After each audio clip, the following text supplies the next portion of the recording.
ఇందాకలు అడిగిన దానికి ఇప్పుడు వీడి ఎవరిదైనా అరణ్య రోదన లాగా కంఠశోష లాగా మిగిలిపోవడం తప్పితే జర్నలిస్టులు న్యాయం కోసం పోరాడేవాళ్ళు వాళ్ళు how can they bring a justice? తన క్యారెక్టర్కైనా ఒక జస్టిస్, లేకపోతే మీరు రాసుకున్న కథకు ఒక జస్టిస్, అన్లెస్ అండ్ అంటిల్ ఈ లెండ్ సమ్ క్యారెక్టర్. అంటే మనం చెప్తే చెప్పి మీరు అన్నట్టుగా చంపాలనుకోలేదు, చెప్పాలనుకున్నాను. బట్ 100% వాడు దాన్ని అంతం చెయ్యలేకపోతే మరి వాడిది అరణ్యరోధనగా మిగిలిపోదా మీ సినిమా? అంటే నాగేంద్ర సార్ చెప్పడం అనేది శుతిమెత్తగా చెప్పడం, అటు ఇటు చెప్పడం, నెమ్మదిగా చెప్పడం, ఓకే, భయంగా చెప్పడం, చెప్పినట్టు చెప్పడం కాదు. నటి బజార్లో నగ్నంగా బట్టలు ఉడదీసి చెప్పేస్తాడు అవతలోడిని. నగ్నంగా నిజం నుంచి ఉంటే ఎలా ఉంటది? భయపడతారు. అలా చెప్తాడు నా హీరో. ఇక దాని తర్వాత ప్రజలకి ఆ స్థాయిలో వెళ్ళిపోయింది, అది ఎవడేం చేయలేడు. ఓకే, కొంచెం చెప్తే నన్ను ప్రలోభాలు గురి చేయొచ్చు, ఇది ఫేక్ అనొచ్చు, ఇది మార్ఫింగ్ అనొచ్చు.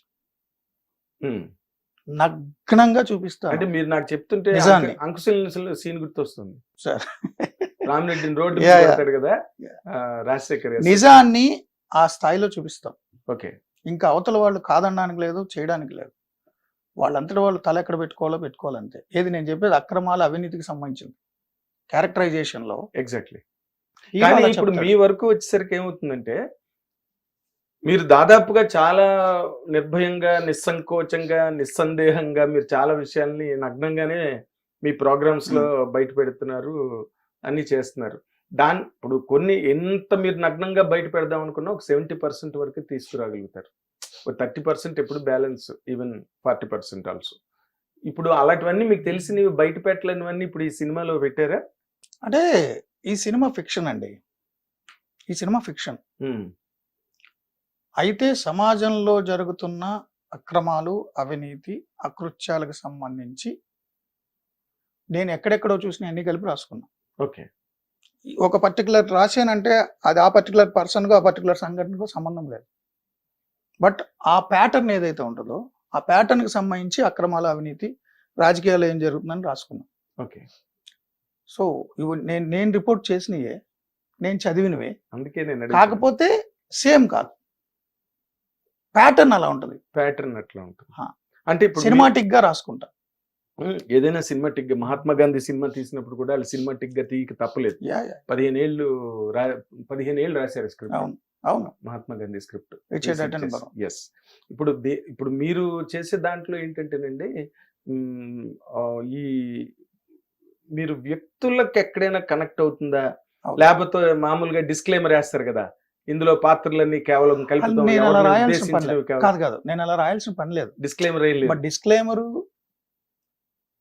సొసైటీ లేదంటే యాక్ట్ నామ్స్ ఏమైనా ఉంటే నాకు తెలియదు. మీరు సీనియర్ ఫిల్మ్ జర్నలిస్ట్ 40 years నుంచి ఉన్నారు. సో ప్రతిదానికి ఆ డిస్క్లైమర్ ఇవ్వాలంటే వేస్తారు మా వాళ్ళు. బట్ నేను తప్పించుకోవడానికని ఈ పాత్రలు ఉద్దేశించినవి కాదు, కేవలం కలుపుతాలని రాసుకోవాల్సిన పని నాకు లేదు. ఎందుకంటే ఎవరిని ఉద్దేశించి కాదు, మీరు ఎవరు కూడా అలా రిలేట్ అవ్వరు. మరి ఎవరిని ఉద్దేశించకపోతే మీరు ఇష్యూస్ ఎట్లా ప్రెజెంట్ చేస్తాను? ఇప్పుడు ఒక ఇష్యూ ఉంది సార్, ఒక ఇసుక మాఫియా ఉంది. ఆ ఇసుక మాఫియా ఎవరు, దాని వెనకాతలు ఉన్న పర్సనాలిటీస్ ఎవరు, దాని వెనకాతలు ఉండే పొలిటీషియన్స్ ఉంటారు కదా. ఇప్పుడు మీరు ఆ ఇసుక మాఫియాని మీరు ప్రెజెంట్ చేసినప్పుడు people will very easily identify that character sand mafia. నేనేమన్నా అంటే నా సినిమాలో శాండ్ మాఫియా లేదే, చెప్తున్నా.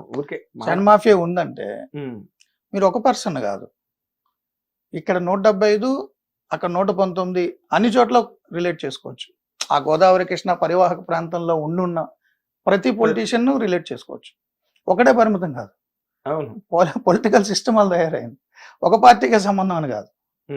సో ఇప్పుడు ప్రజెంట్ పాలిటిక్స్ లో సార్ ఏ రంగంలో అయినా మంచి చెడు రెండు ఉంటాయి సార్. అవును, మంచి వాళ్ళు ఉంటారు, చెడు వాళ్ళు ఉంటారు. నేను జనరలైజ్ చేయను. Good and evil is very common. Yes, నేను జనరలైజ్ చేయను. బట్ జనరల్ గా మెజారిటీ రాజకీయాల్లో ఉన్న ప్రజాప్రతినిధులు సోర్స్ ఆఫ్ ఇన్కమ్ మద్యం, ఇసుక, కేబుల్, లేదంటే దందాలు, ఇవే కదా. సెటిల్మెంట్లు ఇవే కదా. అవును, ఎక్కడైనా ఎవడైనా రిలీజ్ చేసుకోవచ్చు. అదేలేండి, ఆ pattern common. Pattern common. Government ఏదైనా కావచ్చు, ఏ గవర్నమెంట్ అయినా కావచ్చు, ఏ పార్టీ అయినా కావచ్చు.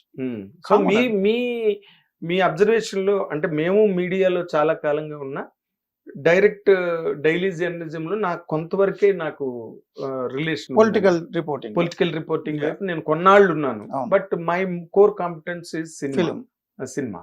సో మీరు నార్మల్ గా మీ కోర్ కాంపిటెన్స్ అది కాబట్టి మీరు చూసిన దానిలో అసలు ఈ కైండ్ ఆఫ్ అక్రమాలు కానీ లేకపోతే ఇటువంటి అన్యాయాలు దారుణాలు సమాజంలో జరగడం అండ్ ప్రభుత్వాధినేతలు లేక ప్రతిపక్ష నేతలు కూడా ప్రభుత్వాధినేతలతో చేతులు కలిపి స్వప్రయోజనాల కోసం చాలా మ్యాచ్ ఫిక్సింగ్లు ఉంటాయి కదా. అసలు దాన్ని చాలా నియోజకవర్గాల్లో అపోజిషన్ లీడర్ సిట్టింగ్ ఎమ్మెల్యే శని ఆదివారాల్లో ఎక్కడో కలుస్తారు ఫామ్ హౌస్ లో. ఇక్కడ మాత్రం కార్యకర్తలు కొట్టు చచ్చిపోతారు, కేసులు పెట్టించుకుంటారు, తలలు పగిలిపోతారు. చాలా చూసాం సార్. అందుకే నేను అడుగుతున్నా. ఇప్పుడు నేను అదే మొన్న జరిగిన ప్రెస్ మీట్ లో కూడా నా ఇన్క్విజిటివ్నెస్, నా క్యూరియాసిటీ ఏంటంటే, ఇప్పుడు మీరు you're gateway now today to Telugu cinema. ఈ ప్యాటర్న్ రేపు బాలీవుడ్ లో కూడా సరిపోవచ్చు, మూడొంతులు ఎక్కడైనా ఒకటే కామన్. ఇప్పుడు నేను తీసిన సినిమాకి సంబంధించి నేషనల్ పాలిటిక్స్ లో ఉన్న తీరు కూడా ఉంటుంది. బాలీవుడ్ కి సింక్ అయ్యింది, మలయాళంకి సింక్ అయ్యింది, అన్ని లాంగ్వేజ్ కి సింక్ అయ్యింది. Wherever politics is there, wherever politicians are there, wherever journalists are there. True journalists ఏమండి ట్రూ. ఇప్పుడు నేను అదే ఈవెన్ ఇంటర్నేషనల్ పాలిటిక్స్ లో కూడా యుఎస్ లో ఏం జరుగుతుంది, ట్రంప్ పబ్లిసిటీ తీరు ఎలా ఉంది, బైడెన్ అడ్మినిస్ట్రేషన్ ప్రచారం తీరు ఎలా ఉంది, నార్త్ కొరియాలో పరిస్థితి చూసాం, చైనాలో చూసాం. So across the globe order of the day politics లో ఆ పొలిటీషియన్ యాటిట్యూడ్ని బట్టి చాలా దారుణాలు జరుగుతాయి. ఒక స్టేటే కాదు, యూనివర్సల్ యాక్సెప్టెన్స్ ఉంటుంది నా మూవీకి. దట్స్ వాట్ ఐమ్ ఆస్కింగ్ అండి. ఎందుకంటే ఇది ఎక్కడైనా కామన్ ప్రాక్టీస్ కదా దీంట్లోని.